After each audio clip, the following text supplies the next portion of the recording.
Dinah, the daughter whom Leah had borne to Jacob, went out to visit some of the women of the land. When Shechem, son of the Vite, leader of the region, saw her, he seized her and lay with her by force. He was strongly attracted to Dinah, daughter of Jacob, and was in love with the young woman. So he spoke affectionately to her. Shechem said to his father Hamor, "Get me this young woman for a wife." Meanwhile, Jacob heard that Shechem had defiled his daughter Dinah. But since his sons were out in the field with his livestock, Jacob kept quiet until they came home.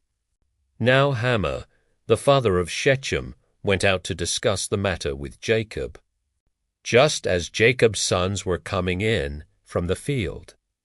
When they heard the news, the men were indignant and extremely angry. Shechem had committed an outrage in Israel by lying with Jacob's daughter. Such a thing is not done. Hamor appealed to them, saying, "My son Shechem has his heart set on your daughter. Please give her to him as a wife. Intermarry with us, give your daughters to us, and take our daughters for yourselves. Thus you can live among us. The land is open before you. Settle and move about freely in it, and acquire holdings here." Then Shechem appealed to Dinah's father, "And brothers, do me this favor, and whatever you ask from me, I will give. No matter how high you set the bridal price and gift, I will give you whatever you ask from me, only give me the young woman as a wife." Jacob's sons replied to Shechem and his father Hamor with guile, speaking as they did because he had defiled their sister Dinah. They said to them, "We are not able to do this thing, to give our sister to an uncircumcised man, for that would be a disgrace for us. Only on this condition will we agree to that you become like us by having every male among you circumcised. Then we will give you our daughters, and take your daughters in marriage. We will settle among you, and become one people. But if you do not listen to us and be circumcised, we will take our daughter and go." Their proposal pleased Hamor and his son Shechem. The young man lost no time in acting on the proposal, since he wanted Jacob's daughter.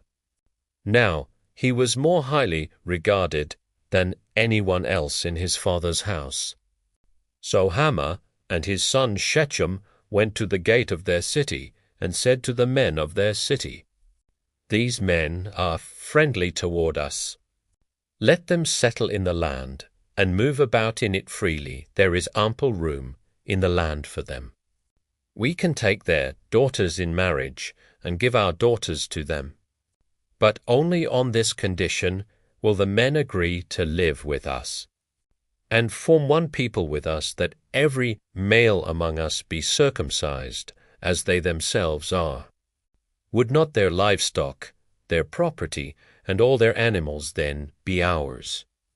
Let us just agree with them, so that they will settle among us."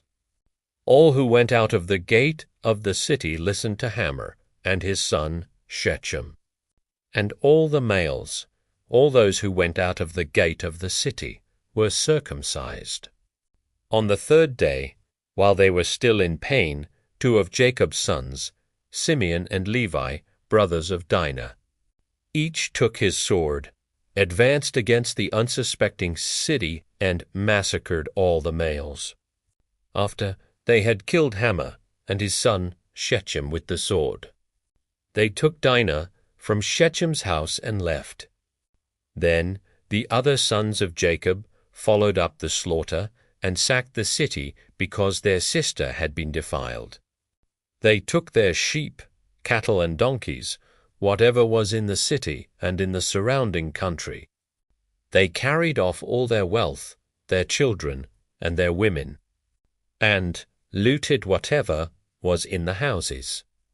Jacob said to Simeon and Levi, "You have brought trouble upon me by making me repugnant to the inhabitants of the land, the Canaanites and the Perizzites.